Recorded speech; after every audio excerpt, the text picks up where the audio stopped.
Hello everyone, it is Navani Krishnan J from IITN's GATE classes. In this section, we are going to see GATE 2019 solutions of aircraft stability and control in aerospace engineering. Okay. A total of 7 marks has been asked in this aircraft stability and control. One mark question and 3 2-mark question has been asked. A total of 7 marks has been asked from aircraft stability and control. First question, GATE 2019, question number 9. Which of the following graphs represents the response of a dynamically unstable airplane? They are given 4 response with respect to time.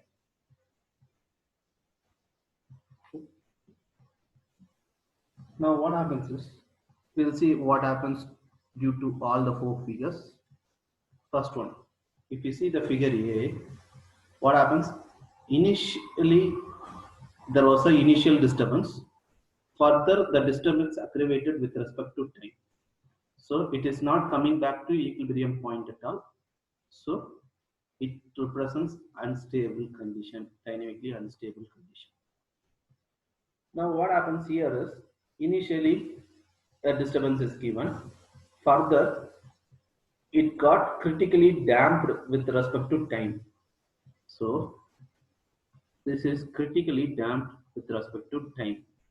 That is, it is not undergoing any oscillation at all, but it is critically damped.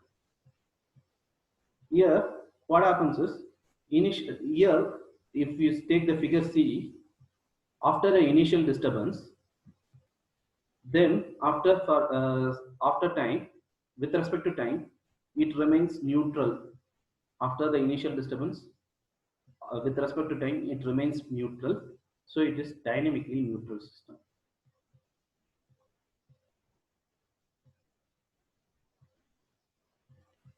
If you take the fourth figure, what happens? The initial disturbance is undergoing an oscillation with respect to time. It is undergoing a damped oscillation with respect to time. So this figure represents, it is coming back to equilibrium point after some time. It is coming back to equilibrium point after some time. It is oscillating about the equilibrium. So it is dynamically stable system. Okay. Among this, figure A represents dynamically unstable system. So option A is the correct answer. So option A represents dynamically unstable system, because after initial disturbance, the disturbance aggravates with respect to time. It is not coming back to equilibrium at all. It is going away from the equilibrium point. So it is figure A, that is option A, represents dynamically unstable system. Okay. Then question number 28. Question number 28 represents, it is a 2-mark question. Question number 28. Which of the following statements about adverse yaw upon airplane are correct? So P, the statement P, it is caused by flow separation resulting from large rudder deflection. Okay. Then option Q, that is Q, statement Q, it is caused by dissimilar drag forces acting on two halves of the wing, resulting from aileron deflection of the same magnitude.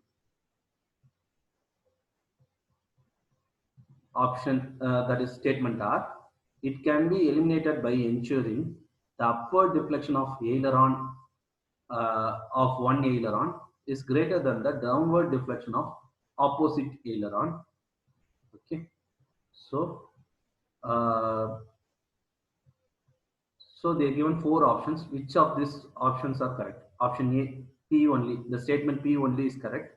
Option B, statement Q only is correct. Option C, statement P and R are correct. Option D, statement Q and R are correct. Now first if you see statement statement P, what happens is, it is if you deflect rudder at a large angle of attack, that is when rudder stalls, what happens? The flow separation occurs, which is not resulting into adverse yaw. Okay, only thing is it reduces your sideways force, thereby it reduces your yaw force, yaw moment, yawing moment. The statement B, whenever the airplane stalls at high angle of attack, there will be a flow separation. So, due to which the side force is reduced. Side force is reduced. Whenever side force is reduced, what happens? Yawing moment gets reduced. So, this is not creating adverse yaw. So, statement B is wrong. Now we will see statement Q and R. Now, if we say what is adverse yaw, consider you have deflected. If you deflected aileron, one on the upper side, other on the downward side of same deflection, that is how much degree you deflected downward, same degree you have deflected upward. When you deflect like this, what happens? There will be an increment in lift on the downward deflected aileron wing. Okay, why? Because this, whenever you're deflecting your aileron downward, it increases camber of your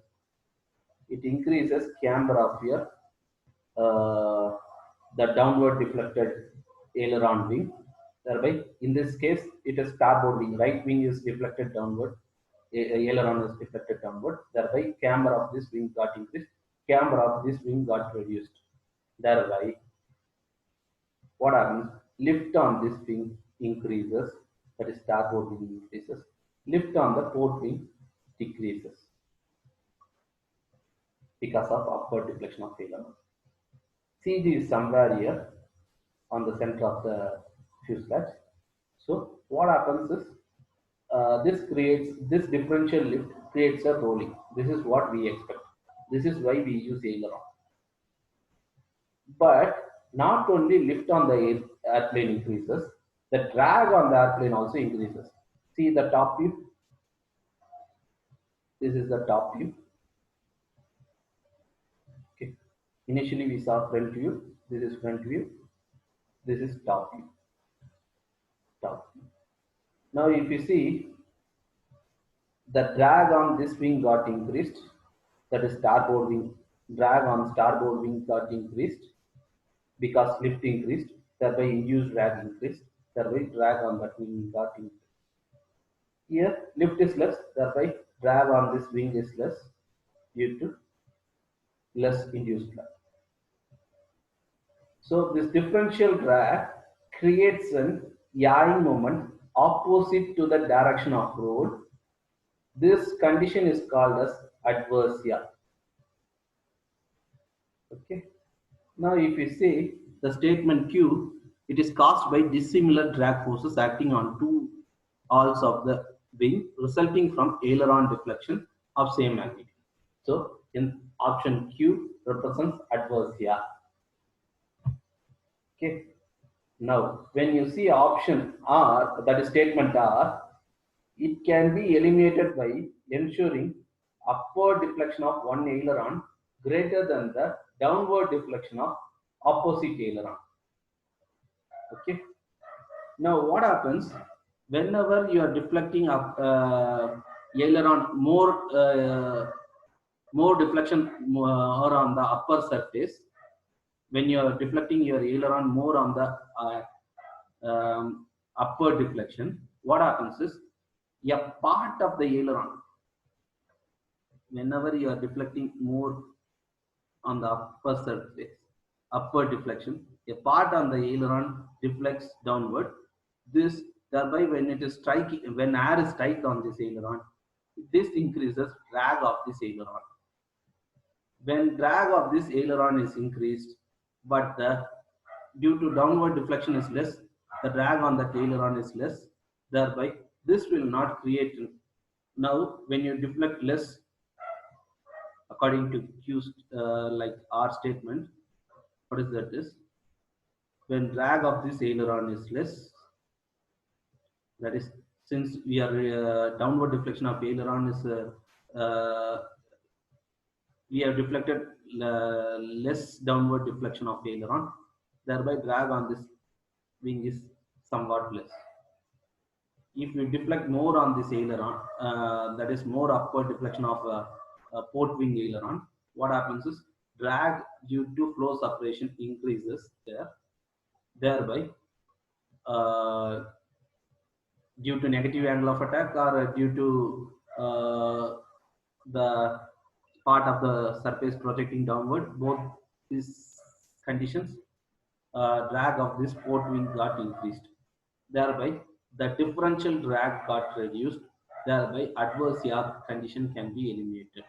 So, option R, it can be eliminated by ensuring upward deflection of aileron is greater than the downward deflection of aileron. Whenever you deflect upward deflection of aileron more, then there is a flow separation on that wing. Thereby, the drag on that wing got increased. Thereby, the downward deflection of aileron, there will be some drag. So, the differential drag got reduced. Thereby, adverse yaw condition can be eliminated. So, statement R is also correct. So, the option D is correct. So, statements Q and R are correct conditions regarding adverse yaw. Okay.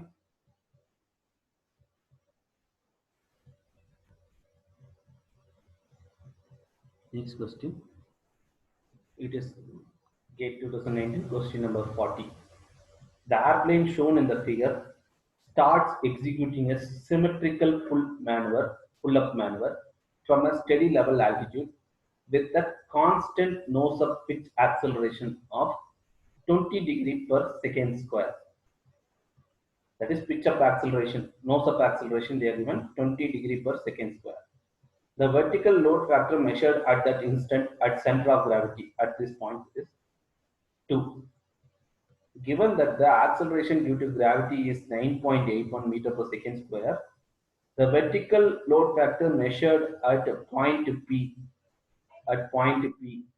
on the nose of the airplane, which is 2 meter ahead of the CG, is dash. Round up to 2 decimal places. That is, what they are given is, they have given a nose of pitch acceleration 20 degree per second square. At CG, when they apply this 20 degree per second square at CG, the vertical load factor was 2.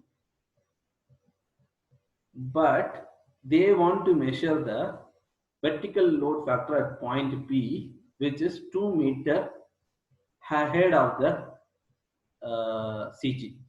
So what happens is, now the vertical load factor is nothing but whatever load factor is already at CG, it will be shifted there. That is 2 plus, since it is in nose up sense, it is in the nose up sense, there is an addition sign. If it is in the nose down sense, then there will be a negative sign. Okay, since it's in the nose up sense, there is a positive sign plus pitch up acceleration into distance from the CG into distance from the CG divided by acceleration due to gravity.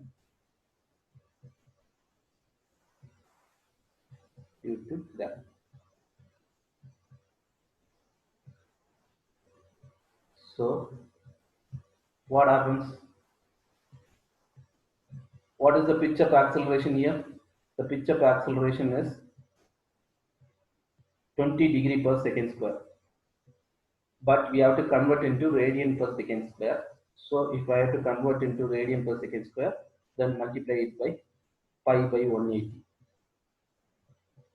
into the distance from CG is 2 meter. The distance from CG is 2 meter divided by divide this quantity alone by acceleration due to gravity, which is 9.81. When you see, it is equal to 2 plus 0.071, that is equal to 2.071.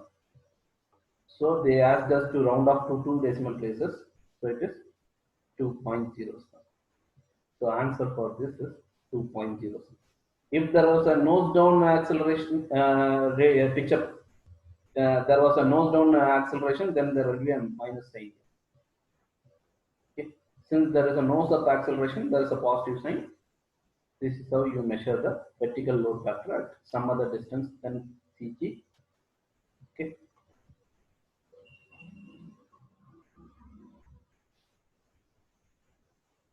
Next question. GATE 2019, question number 44. It is also a 2-mark question. So, the design of an airplane is modified to increase the vertical tail area by 20%, decrease the moment and decrease the momentum by momentum from aerodynamic center of the vertical tail to the airplane CG by 20%. Assuming all the other factors remains unchanged, the ratio of modified to original directional stability C and beta due to tail fin is dash. Tail fin they are talking about is vertical tail, due to vertical tail. Round up to two decimal places. This is a 2-mark question. Okay. Now what happens is dou Cn by dou psi is represented as minus neta of vertical tail, that is tail efficiency factor, vertical tail efficiency factor, into vertical tail volume coefficient. This is not velocity, vertical tail volume coefficient into lift curve slope on the vertical tail into lift curve slope on the vertical tail into 1 minus dou sigma by dou psi, where sigma is the side wash angle and psi is the yaw angle. Cn is the yawing moment coefficient. Okay. They are given with respect to Cn beta. Cn beta is nothing but it is dou Cn by dou beta.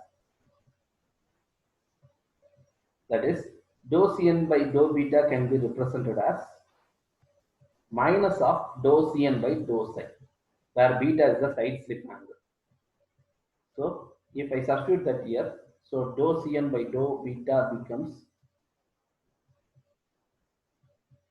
minus into minus plus, so neta Vt, V bar Vt into A dash into 1 minus dou sigma by dou psi.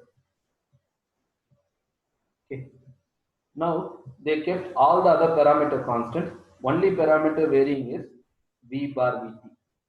What is tail volume coefficient equal to? Tail volume coefficient V bar Vt is nothing but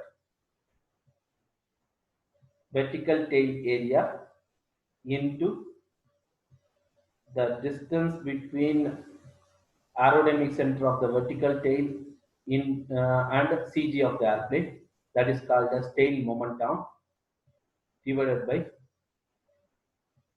wing area divided by wingspan. They asked us, the only parameter varying is whatever they are given in the question is, they are varying only this. So dou Cn by dou beta is directly proportional to St, S of vertical tail and L of vertical tail. Remaining all other parameters remains the same. So the only parameter they are varying is with respect to this. The new modified design dou Cn by dou beta, what they told is they increased vertical tail area by 20%. Already there was an 100% vertical tail area. They increased it by 20%. So it is 1.2 times of SVT. That 20% increases multiplied it by 1.2. And the decrease in momentum, tail momentum is by 20%. So already there was 100% tail momentum. Now they decreased it by 20%. So it is 0.8 of LVT. Okay, they decreased. Already there was the LVT is the momentum. Now they decreased it by 20%. So it is remaining 80% is present. So it is directly proportional to 0.96 of SVT by into LVT. Since it is the modified version, I am representing it by dash. Since this is the original version, I am representing it by dou CN by dou beta unknown. Here it is dou CN by dou beta dash. Now what happens is they asked us to calculate, assuming all the other factors same, ratio of modified to original. The modified version is dou CN by dou beta dash divided by dou, original version is dou CN by dou beta. So it is 0.96 of SVT LVT divided by SVT LVT. So SVT LVT is cancelled. So the answer is 0.96. They asked us to round off to two decimal places. So it is two decimal places. 0.96. So with this, the solutions for aircraft stability for GATE 2019 is over. Total of 7 marks has been asked. One mark question, 3 2-mark question. Okay, so total 7 marks has been asked in GATE 2019. So with this, we'll wind up this section.